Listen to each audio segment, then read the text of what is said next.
You are listening to ESG News and Views from the Conference Board. Hi, this is Jeff Hoffman, Institute Leader of Corporate Citizenship and Philanthropy here at the Conference Board's ESG Center. Welcome to this edition of ESG News and Views. This episode marks the third in our series exploring how COVID-19 is impacting emerging economies, including Africa, Latin America, India, and the Middle East, and the role of corporate citizenship and philanthropy in slowing the spread of the disease. In this episode, we turn our attention to India, where the outbreak is now among the fastest spreading in the world and has recently overtaken Russia as the third worst hit nation behind the US and Brazil. To shed light on how the crisis is impacting India's economy, healthcare system, and how corporations are responding, I'm delighted to be joined by two guests. Sandeep Makkar, Managing Director of Johnson & Johnson Medical India, and Prabhat Pani, Senior Advisor for Partnerships and Technology at Tata Trusts. Welcome to you both. Prabhat, let me start with you. Looking at broad strokes, what are you seeing in terms of how the crisis is impacting India on the macro level? Greetings, Jeff. Greetings, Sandeep. And also greetings to our listeners. Thanks for having me on this program, Jeff. As you mentioned, things are not looking too good in terms of the numbers for India, having the dubious distinction of being number 3 on the number of infected people. But I think it's important to understand that this country is quite different from some of the other countries that you've mentioned. And I felt that I could start with talking about a few demographic facts about India, which have a significant bearing upon the likely impact of COVID, both upon the health and the healthcare systems of the country, as well as the economic impact. The 2011 census for India shows that 69% of the people live in rural India, and somewhere between 35 to 40% of the people are actually associated with agriculture. Of the current population of 1.3 billion, therefore, it's fair to assume that the urban population is likely to be around 35%.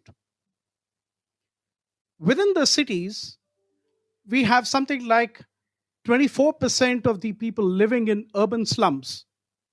A city like Mumbai has something like 42% living in the slums. And a large majority of these people actually live in one-room tenements, either the family as a whole or sometimes a group of migrant labor who live together in a single room. Clearly, there is a significant issue with regard to availability of clean water, electricity. Sanitation is not good quality and quite often shared across the community. If you were to look at Dharavi, one of the largest such settlements in all of Asia, it has approximately 1 million people living in 2.1 square kilometers. So the population density is somewhere in the region of 500,000 people living in a square kilometer. It's really this set of macro demographic factors that India is actually having to grapple with.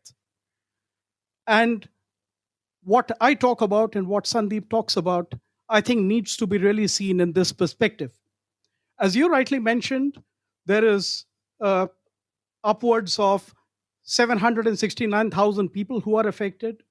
There were 21,000 deaths. But the recovery number, the people who are now through the infection and are back to normalcy, that's a number which is steadily going up. It's at about 62% now. And the doubling rate seems to be around a little more than 20 days. Testing, which is clearly one of the big pieces in having to tackle the issue, This was not so good till about a fortnight back, but there has been a significant ramp up. I think the current number is somewhere in the region of around 10.7 million, low, but definitely ramping up. I think in the midst of all of this, what has to be understood is, and this is where the demographics that I spoke about become very important. 7 urban pockets contribute to 60% of the total infections in the country. And as you would expect, these are the big cities: Delhi, Greater Mumbai, Hyderabad, Chennai, Ahmedabad, and Pune. Now, while the growth rates and positivity rates in all these locations is high, however, while it is still a matter of concern, my sense is that this does not really mean gloom and doom. And I'll explain why. The fatality rate is low at about 2.7%. And thankfully, the ICU requirements at this point in time are somewhere in the region of 1.5%. The position on medical beds, while it is not greatly comfortable, I don't think it's also reaching a stage of being overwhelmed. If you were to just look at Mumbai, it has got 76,000 beds, 25,000 beds for COVID, and about 51,000 beds for institutional quarantine, and some more beds lined up in case there were an emergency. So, my sense at this point in time is that while the medical systems are under pressure, there is no immediate threat of being overwhelmed. And this clearly is the position in urban India. It's difficult, and the government and the authorities are fighting. But I don't think we have a situation of things getting overwhelmed. The situation in rural India will not be as good, because clearly the healthcare systems in rural India are not as good. But thankfully, as I shared earlier, we are not seeing a high incidence of infections in rural India, even though, as we will talk about later, a lot of migrant labor, people who used to normally work in the cities, have actually moved and gone back to some of the villages. So while infections have come in, even in those geographies where we didn't have any, but I think at this point in time, that's not really the cause of concern. It's really the 6 or 7 big cities where we have the large caseloads. And that, as I said, while there is a concern, but I think the management is under reasonable control. Okay. Well, that is certainly good to hear, Prabhat, that one, it sounds like the hospital beds, etc., completely can understand what you were talking about, the density issues.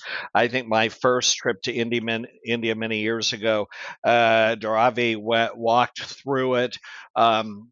And it's just, I can't imagine being in that type of a situation where there is a pandemic going on. So it's good to hear that things are under control.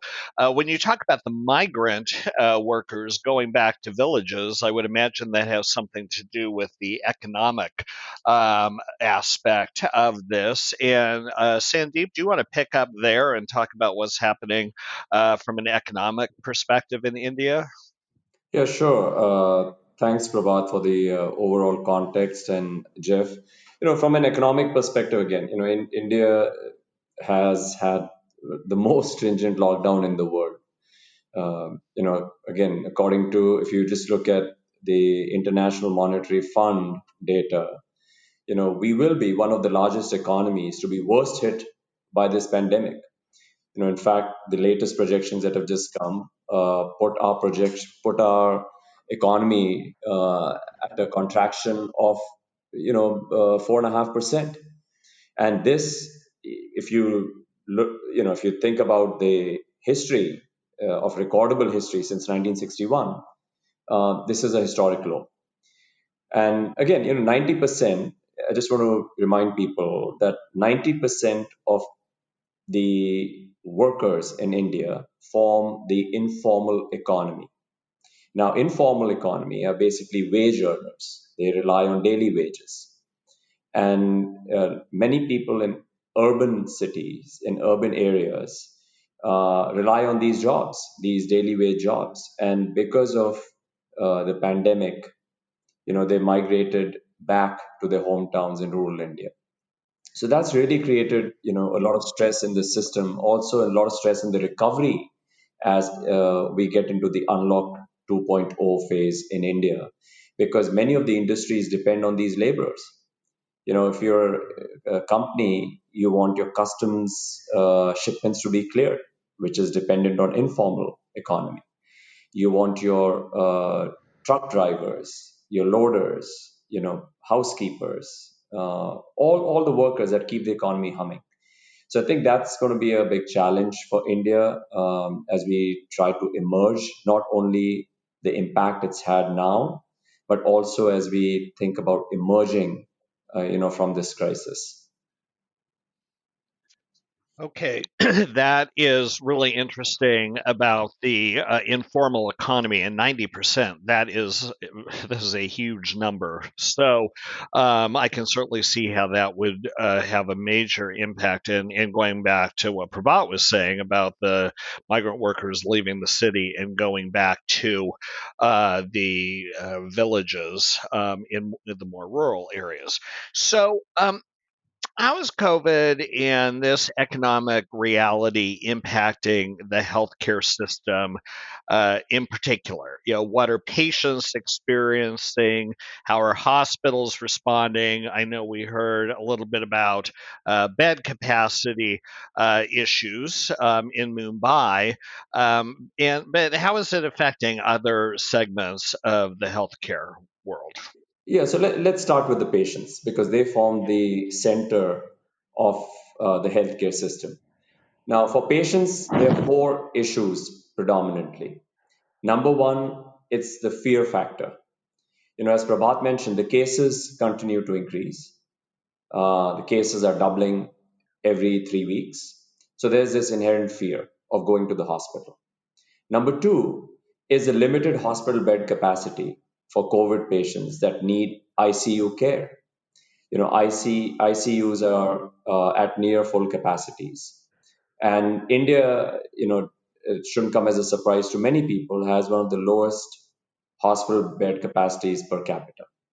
So there's certainly the capacity issue, but that's increasing. The private sector is rapidly expanding, but that's still going to take time. Number three is the collateral damage, Jeff, of conditions that are not being addressed today. While there's so much focus on COVID management, there's a collateral damage of elective procedures. That's a general surgery, orthopedic procedures, bariatric. These procedures are down by over 90%. Right. Patients are scared to go to the hospitals. There's also emerging evidence that critical care for oncology, cardiovascular, and other urgent conditions like dialysis, for example, even that is being significantly underutilized by over 60%. So, those are a few challenges. And of course, the affordability piece of it. If 90% of your workers are in an informal economy, getting critical care becomes a challenge.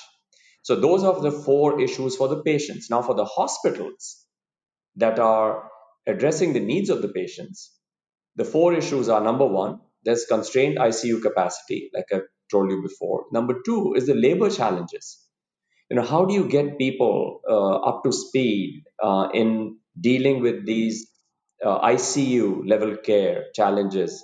Uh, Also, the increasing operating costs for the hospital. Along with that, the price caps that are coming to increase access to care. So even price caps are challenged these days because they're impacting the profitability of the hospitals and the sustainability. They are in the battle to survive to serve, right? And then, of course, then the testing guidelines that are now shaping up as well. So hospitals are under pressure as well. And then we, as an industry, Jeff, as you know, we are dependent on the hospitals. So if you look at it, it's almost like a funnel effect, right? So for industry, number one is employees. Are the safety of our employees, making sure that they are safe when they go out there into the hospitals, the engagement of our employees, the retention of our employees. Most of our businesses, like Prabhat said, are in big cities, and those cities have been disproportionately hit with the pandemic. So that's the revenue compensation pressures. Then the number two for industry is the uncertainty in supply chain.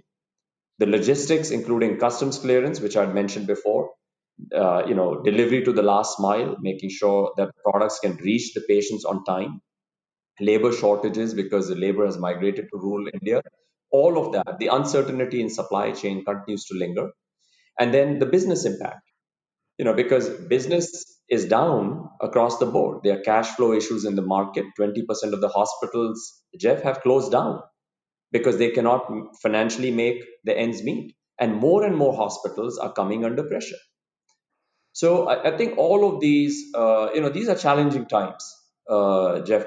You would think that in times like these that the hospitals would be doing very well because it's a pandemic time, but the hospitals are under a lot of stress. And because the hospitals are under a lot of stress, the entire healthcare ecosystem is under a lot of stress.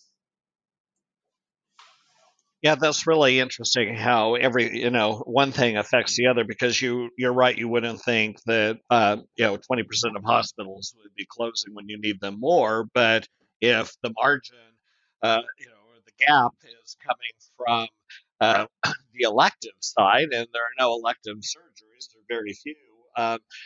Sadly, it all makes sense. But you're right; it just does compound one thing over another.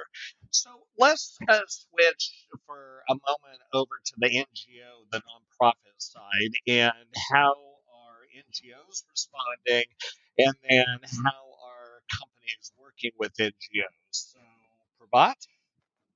Yeah, sure. uh, Let me first give you a little bit of a general picture about what seems to be happening uh, among corporate India and with the civil society organizations. And then I would like to also share with you a little bit about what the two uh, organizations that I'm associated with, which is Tata Trust and the Tata Group, what they are doing to help support the efforts against the COVID pandemic. I think the first thing that happened when uh, the the reality sunk in that the scale of the problem was going to be large, and it also looked like it was going to stay on for a period of time, was that the government of India actually reached out to both corporate India as well as the civil society and sought their support to manage things. Uh, the lockdown, and we had a lockdown all the way for nearly about 3 months. But when it was announced in late March, the government of India actually announced a donation to a special fund, which is called PM Cares. This is the one which is it's Prime Minister's Citizen Assistance and Relief in Emergency Situations Fund. And you would be aware that India has a law which requires all profit making companies of a certain size to actually pay 2% of their profit towards corporate social responsibility, CSR. So basically, what the government said was either out of your CSR funds or other funds, please go ahead and donate money to PM Cares. A very large number of uh, companies, both private as well as those with government shareholding, what we call the public sector units, they supported this. Many employees also gave either a day or two their salary contribution towards this fund. Many industry bodies and social organizations also joined in. I think at the end of May, the total amount that was donated was about 1.27 billion US dollars. And there was a pledge for another 167 million US dollars to be given during the course of this year. This was one form of contribution that was done. I think a very large number of companies actually started getting involved with things on the ground. That was the time when the migrant workers started to go back, and there were significant issues with regard to their travel, because at that point in time, trains, buses, uh, and flights. Of course, they wouldn't normally use flights to go back, but all of that was completely shut. So there was a significant issue with regard to accommodation. There was a significant issue with regard to food, and some form of support that is required for these migrant workers. I think this is the part where civil society really reached out.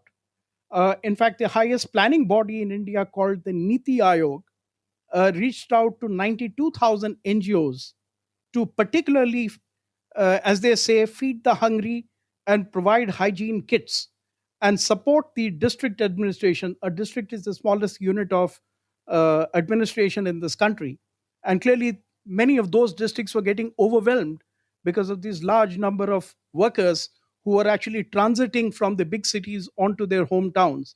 And many of them were actually walking because there was no other form of transport available.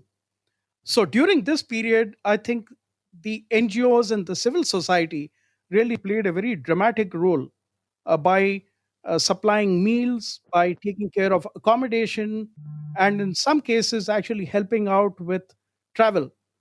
Maybe not all the way back home, but over short distances. And please remember that many of the migrant workers were actually traveling back with their families. So they actually had women and small children and occasionally elderly people also walking along these highways back home.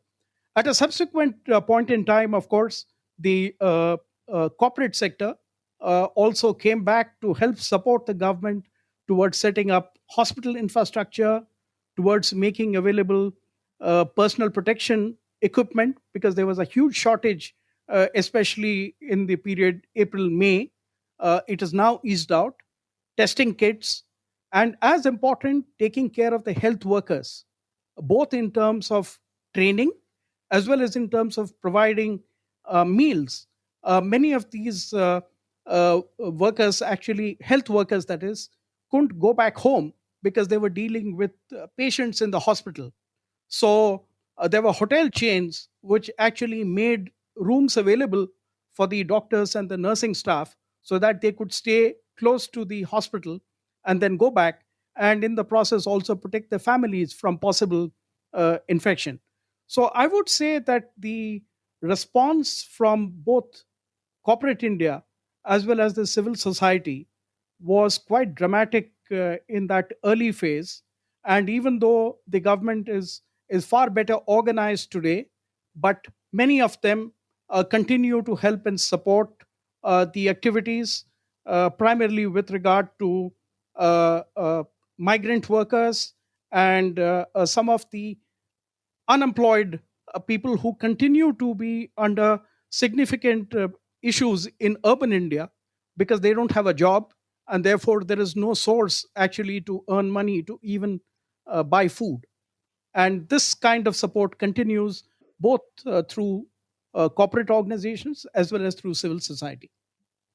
Okay, that is really, really interesting how companies and NGOs are working together. First of all, I do want to point out you had mentioned the 2% of profit going to charity, and that is called the India Companies Act. And I don't remember the exact designation below that, but if you were to do a search on it and then put 2% of corporate profits, then you'll find it. But it is something that is an unusual concept for many places in the world. So wanted to point that out. And Prabhat, we do want to now go to Tata, both Tata Trusts and the Tata Group. I think it would probably be helpful for our listeners to spend a minute explaining the difference because, again, this is a very unique corporate NGO structure that I don't think a lot of people are aware of. I know, probably most people around the world have heard of Tata, but I doubt they understand really who the Tata Group is owned by. Thank you, Jeff. Thank you for that invitation. Well, the Tata Group is 152 years old. It has 28 listed companies, revenue in excess of 100 billion, employee base in excess of 700,000 uh, people, and a presence in 100 countries. But as you rightly mentioned, it's got a very unique uh, ownership structure, because the founders, Jamshedji Tata and his sons and their successors, have actually given away their personal holding in the holding company called Tata Sons to the philanthropic organizations. And therefore, Tata Trusts, which is actually a combination of 15 different trusts, today owns 66% of Tata Sons, and therefore, in a sense, owns the majority shareholding of the for profit entities. The money that is earned through the dividend accruing from the business operations are thereafter used for philanthropy. And as I said, the oldest of the trust is 128 years. So it's been doing work in multiple areas. But the largest portfolio is health, including a significant amount of work in cancer care.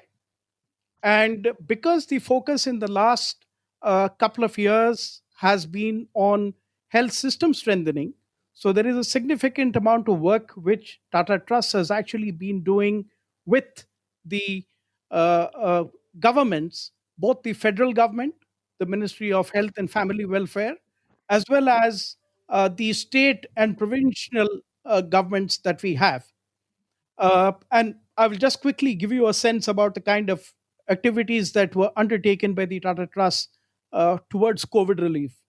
So the first announcement was made that there would be a donation of 67 million US dollars towards COVID relief. And this was picked up in about, this was to be focused around 4 or 5 activities. The first one, which got started immediately, was actually building awareness in rural India. Uh, uh, because the focus of all the earliest messaging around COVID-19 was really using mass media, it ended up doing a reasonably good job in urban India, but rural India was actually being missed out. There was also the issue that we have multiple languages in this country, and unless you actually give the right message in the right language or dialect, it is not really understood. So, this effort was really to encourage healthy practices such as hand hygiene, social distancing, using face masks, uh, uh, as well as warning people about the early signs of the disease. And this was largely done using about 300 audio and video clips, and largely using the mobile phone and social media like WhatsApp to convey this message. The coverage achieved is 22 million people in about 21 states, all in rural India. The second big area where action got started was recognizing that while the larger urban centers had hospitals which had ICUs, there were many small towns and district hospitals, as we call them, which either did not have ICU facilities or they didn't have trained doctors and nurses to manage it. So the second big activity area was actually using the infrastructure to get uh, doctors, nurses, and paramedics trained on ICU management and case identification, case isolation, quarantine, and building general awareness. And this was done using reputed hostel chains in India and content which was cleared by the Ministry of Health. The plans are to cover roughly 12,000 healthcare personnel in this effort. The third big area where activity was undertaken was really on personal protective equipment. As I had shared earlier, in March, April, and early May, there was a significant shortage of the right kind of personal protective equipment, whether it be the PPEs, whether it be the masks, whether it be gloves, goggles, and things of that nature. A very significant effort was undertaken by which 15 charter load of material was actually procured from China, nearly about 700,000 sterile and non sterile PPE sets, about nearly 3 million N95 and KN95 masks, about 5 million surgical masks, and so on and so forth. And these were supplied to 31 states for their government hospitals, besides a few private hospitals and NGOs. And the last big area where activity was taken up was really around hospital infrastructure. Given that we had many hospitals, as I mentioned earlier, which did not have ICU capacity, and certainly not to be able to treat a highly infectious disease like COVID-19, there was a need to supplement the capacity, and in some cases convert a regular ward into something which could be which could be used for treating critical care patients. So as we speak, 4 hospitals, about 540 beds, these have already been set up, and there are 4 more, another 330 beds, which are actually under construction. These are all brownfield projects. So government building was actually picked up and completely converted into a hospital.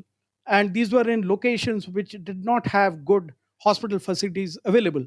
This is in addition to supplementing many ICUs and other facilities, including ventilators, being supplied to some of the urban locations, which did have an existing base, but possibly not large enough to take care of the huge load which came in the last few weeks. You both have multiple businesses. Prabhat, I think you mentioned that the Tata Group has 28 companies. And Sandeep, I know Johnson & Johnson goes to market in various different ways.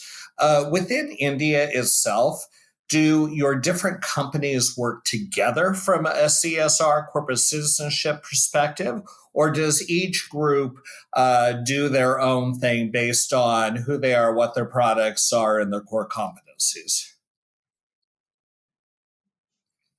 So I'll take this, Jeff. From a Johnson and Johnson perspective, we look at this as one company. So while we have different operating arms of the company, I head the medical India. We also have the consumer, we have the pharmaceuticals, the vision side of the business, but we all look at our corporate social responsibility as an enterprise, as one entity. We also coordinate with the region as one entity, and the region also then looks to the global as one entity. So all these initiatives are looked in totality, Jeff. It's a little different in the case of the Tata Group because I mentioned about 28 listed companies. In addition, there are many more unlisted smaller companies. Uh, the Because each company actually is run by an independent board, so they actually take a decision on what kind of themes and what kind of geographies they would like to do the CSR activities in. uh, some of the older and larger companies do work along with Tata Trust, which is a philanthropic arm. And typically, there is a difference. A philanthropic organization would normally look at something which is much longer term, working in conjunction with the government, quite often looking at scale, whereas the CSR of companies is normally somewhat shorter in terms of the uh, horizon that they look at. And quite often they like to do things wherever they have their own industrial units or they have mining operations or something of this nature. But increasingly now there is an effort at trying to get people to work together, because given the scale of the challenges in India, it's only when you have people kind of coming together and doing things at scale that you can actually make a difference. And the response against COVID is one such example. While I shared with you the work that was done by the Tata Trust, the Tata Group similarly set aside another 67 million US dollars towards their effort, and also donated another 67 million US dollars towards the PM CARES fund that I had spoken about. However, their activity, while there were some areas which were common, like building hospital infrastructure or providing meals for the health workers from the hotel company or providing hotel rooms that I spoke about. However, uh, a lot of the companies actually got together to do a lot of manufacturing, uh, uh, you know, in a collaborative fashion. So many companies have got together to actually manufacture PPEs. Some companies have got together to manufacture disinfectants and hand sanitizers. And as we speak, there is an effort actually at manufacturing ventilators using the engineering skills which are present elsewhere. So, my sense is at this point in time, it is some bit of work together and some bit of work on their own. But hopefully, given the kind of challenges that we will have post COVID, I mean, during COVID and post COVID, I anticipate that many organizations will actually see great merit in not only working together across companies, but working in collaboration with the government. You both have a lot of employees, and you both have excellent global corporate volunteer programs. It's been challenging for many corporate volunteer programs during the pandemic to activate their employees because, one is you've stated earlier, first and foremost, are the concerns are around the health of your employees. And then two, the availability. And then I think the third part too is you don't want to be putting your employees in harm's way more than you might already have to for business operations. So have you been able to create virtual volunteering opportunities, or have you been able to continue with any of your so-called hands-on type of volunteering activities? I can go first. Uh, if you recall, I shared with you some big initiatives around building awareness in rural India and building capacity amongst healthcare personnel. Both of these actually have been done using virtual means or with minimal contact. Of course, there has been some face-to-face meetings also, especially in those rural parts of India where there were zero infections. This was as of about maybe 6 weeks, 8 weeks back. Uh, in all this exercise, there has been a very significant element of volunteering which has come in. So there were 500 people from amongst our own team who were trained first as master trainers, and they in turn then trained 9,000 community resource persons, who in turn then over time actually reached out to, as I said, 22 million people in rural India. Now, similarly, on the healthcare personnel part, in addition to the reputed hospital chain, the doctors that we are using from there is a significant participation by people from our healthcare team because many of them are trained doctors themselves. And they are supplementing this effort at trying to train doctors, nurses, and paramedics on various aspects of the COVID treatment. So my sense is that this form of using virtual training, developing the right kind of content, and using volunteering as the means to reach out to citizens as large, this is going to be a very significant requirement going forward. Yeah, I'll echo Prabhat's sentiments here. Because using scale is an issue in India because so many people live in rural India. Even from a healthcare practitioner standpoint, Jeff, we have almost 45% of the healthcare practitioners are in rural India. So how do you reach them? How do you educate them, train them? Because with travel restrictions, your patients are not getting care in big cities, and big cities are now epicenters of pandemic. So you really need to figure out, how do you deliver good care? How do you train these people? How do you make sure the products get to these people, these healthcare practitioners in smaller cities? So what we have done is, we've really leveraged our digital capabilities and technologies to do just that. So since lockdown 1.0, which was in March, end of March, we've been able to reach and train more than 26,000 healthcare practitioners, predominantly surgeons, many of them in small cities and towns, through more than 200 or so programs. At, by the way, Jeff, one tenth the cost. So, what would have taken us almost 2 years to accomplish took us 3 months.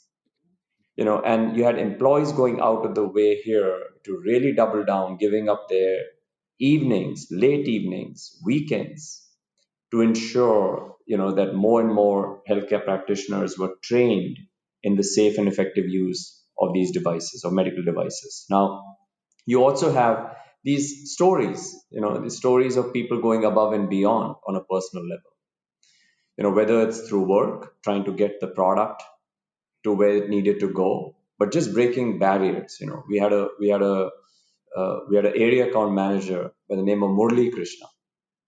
On March 16th, we had the Janta curfew, or the first transitional lockdown, had just been announced, and you had people like him who were going above and beyond, traveling 200-300 kilometers, spending 8-9 hours on the road, trying to get one product to one patient so that the surgery could be done safely.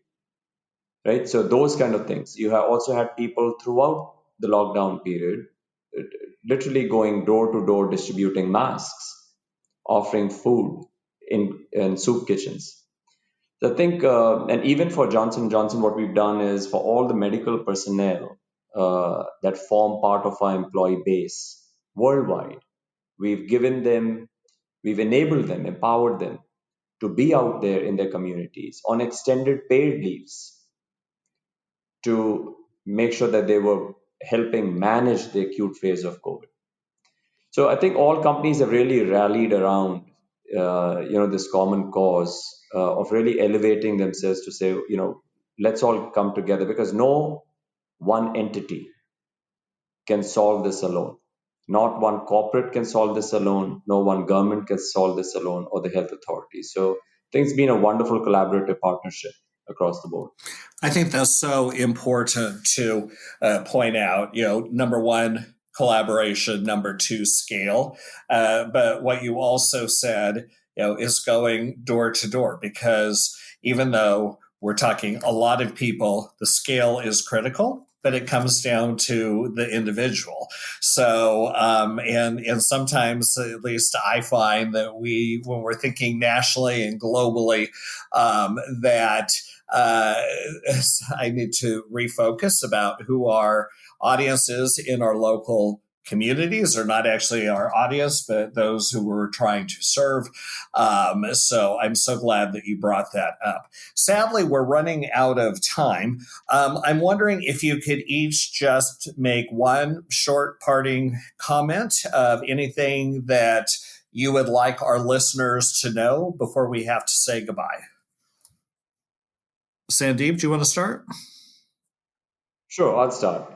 I've said this before, and I'll kind of recap this. Is that for a pandemic of this scale and intensity and uncertainty that's caused with it, that no private organization, government body, or scientific body alone, will be able to solve the complex paradoxes of innovation in the Indian market, particularly here, that balance so many dimensions. And I think it's going to take extreme collaboration, rising above self-interest, to really solve that. And in a market like India, that you'll have to balance the quality and cost of healthcare, and not putting one over the other, right? So that I see as the biggest paradox that we have to solve in the Indian healthcare market as we deal through this COVID pandemic. Good point. Prabhat? First, of course, I'd like to echo what Sandeep said a while earlier, the need to kind of get together and do work at scale. I think the challenges, both in the COVID and the post COVID period, are going to stretch on to multiple areas. Uh, Education, especially in rural India, is going to be a huge challenge. Skilling, or the need for different kinds of skilling to cope with the different ways that organizations will work, will be a huge challenge. Some of the migrants who may not want to go back to the cities that they were working in earlier, there'll have to be forms of employment and forms of livelihoods found for them. I think in all of this, I clearly see the role of corporates and civil society to supplement the work of the government. There will have to be innovative solutions. There will have to be solutions which harness the power of technology. And that's one area where this country is extremely good. I think we have lots of young people with great ideas. There is a pretty decent startup ecosystem. Technology is getting better. And I think it's really the ability to, in a sense, unharness all of this and get them to actually come together and work with the government in taking care of the challenges. I think that's really the model which is likely to work going forward. Well, good. Well, thank you both so much. Really appreciate it. This has been a terrific conversation. Prabhat, Sandeep, can't thank you enough. Johnson & Johnson, Tata Trusts, both incredible organizations. We want to thank you, our listeners, for joining us for this and our other podcasts that we do within our series.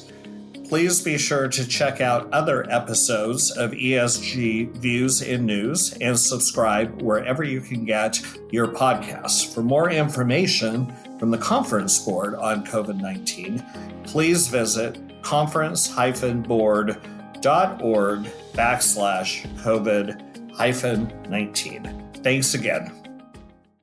This has been ESG News and Views from the Conference Board.